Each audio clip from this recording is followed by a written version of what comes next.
So, looking at the chiropractic journey over the last 40 years hasn't been a particularly pleasant experience in many respects. Personally, it's been amazing and wonderful.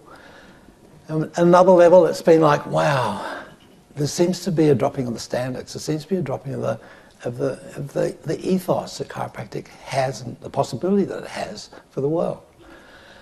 So I was thumbing through a few bits of relics of our history, and 1895 came up, and obviously that rings a bell for everyone. And on that, in that year, there was a chap by the name of Joseph Mellins who wrote a little poem, The Fence of the Ambulance. And I thought, wow, that is so applicable today. It was a dangerous cliff that they freely confessed, though to walk near its crest was so pleasant. But over its edge it slipped a duke, and it fooled many a peasant. People said something would have to be done, but the projects did not all tally. Some said build a fence around the edge of the cliff, and others an ambulance in the valley. The lament of the crowd was profound and was loud as their hearts overflowed with pity, as the ambulance carried the cry for the day as it spread through the neighbouring city. So a collection was made to accumulate aid, and dwellers in highways and cities gave dollars and cents, not to purchase a fence, but an ambulance down the valley. But the cliff is all right if you're careful, they said, and if folks are slipping or falling, it's not the slipping and falling that hurts so much as the stop down below when they're stopping. So for these years these mishaps occurred, quick to the rescuers sally to pick up the victims who fell from the cliff with their ambulance down in the valley. So wonders, please, it's a marvel to me that you give so much greater attention to preparing results and to curing the cause. One must be aiming at prevention. He's wrong in his head, the majority said. Head end our earnest endeavours. Why is the sort of man who'd shirk his responsible work, but well support it forever? We're picking them up as fast as they fall and giving them care liberally. What cause do we have for a superfluous fence if the ambulance works in the valley? The story seems queer as it's given here, but things often occur which are stranger. More humane, we assert, to cure the hurt and plan on removing the danger. So the story goes here. Come friends and neighbours, let us rally. Let's build a fence on the top of the cliff and dispense with the ambulance in the valley. I thought, how profound, how accurate. Common sense, right? And yet, common sense is so uncommon. We spend billions of dollars in the valley. We put our focus into the valley. And look back through some behavioural stylings and come across McGregor's theories, Theory X and Theory Y. McGregor said, and this is in management, McGregor said, look, there's two types. X people see very little value in other people. They see that other people needed to be coerced and to manage, to be cajoled. They're lazy, they're inherently lazy, they're uncreative, they'll slack off wherever they can. And of course, Theory Y was exactly the opposite. Theory Y said, you know, people are really cool and they will creative and they want to do the best that they can at all times. And I thought of that relative to chiropractic. I thought of that Theory X attitude of, look, universal intelligence, there is no such thing as universal intelligence. There is no order in the universe. Whereas the Theory Y says, hey, there's a universal intelligence that gives to life or to matter its properties.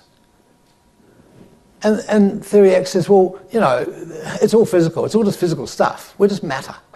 You know, and then there's Theory Y that says, hey, no, we're in an energetic universe.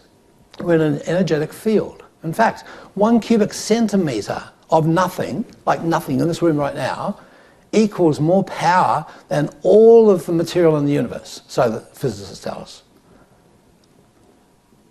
Theory X says, look, the human body, it's just a bunch of parts, material stuff, no consciousness, it's just a bunch of parts that work together. Actually, they don't even go that far. And Theory Y says, hey, this is an integrated unit. This is governed by an intelligence, an innate intelligence, inborn intelligence.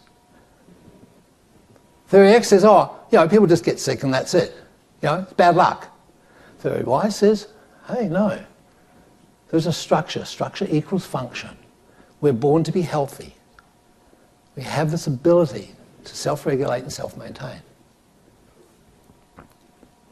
Theory X says the best you can expect is a bit of relief. To relieve a person from their suffering as they've slammed into the valley floor. Theory Y says, we are here as creators. We are here to give. We are here to let our light shine.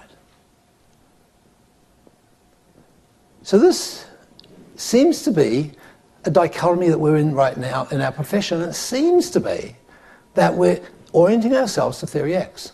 We're orienting ourselves to specialise on the valley floor in that medical model. To do all the specialties of patching up people instead of looking at building a fence. Instead of resurrecting the obsolescence of subluxation. So I would suggest that we look at this from a personal level.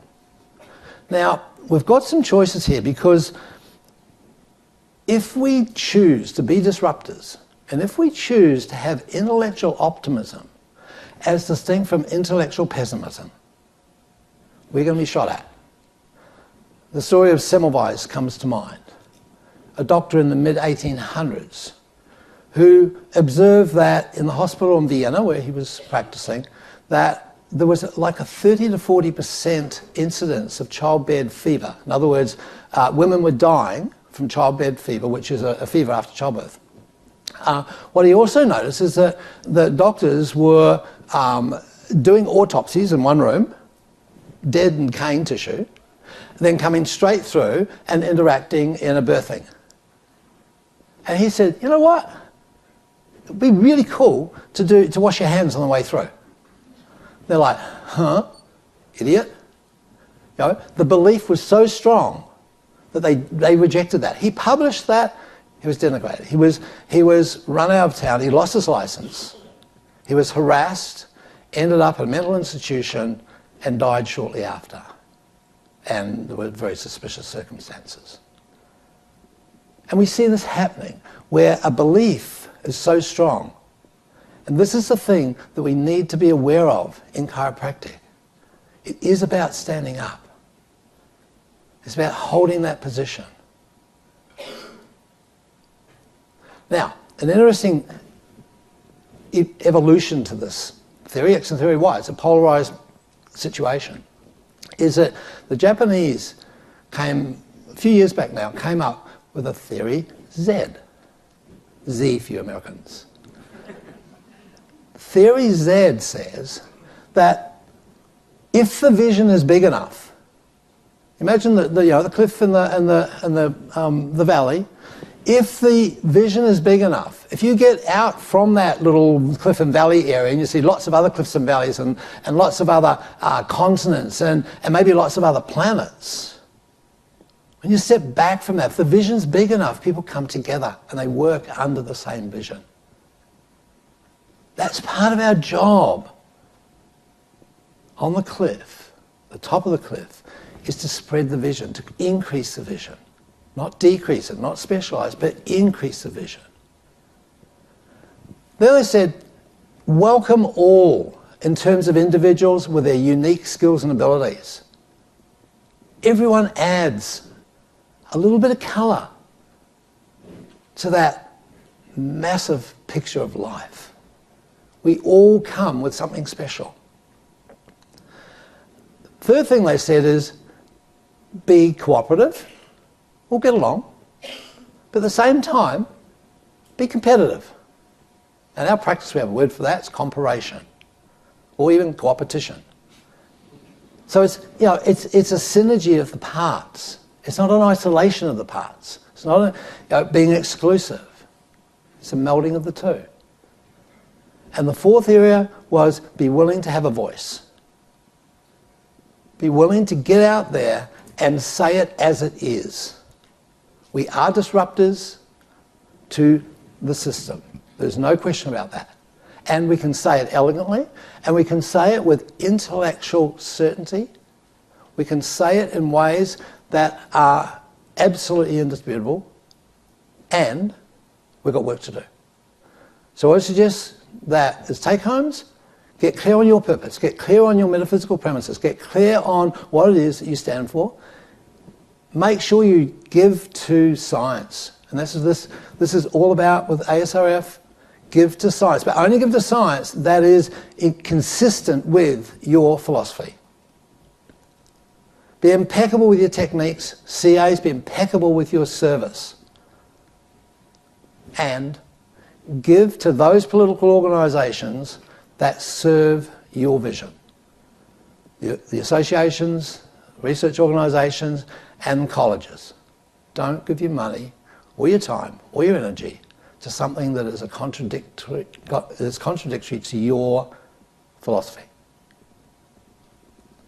Do whatever it takes and know that you're here for a reason.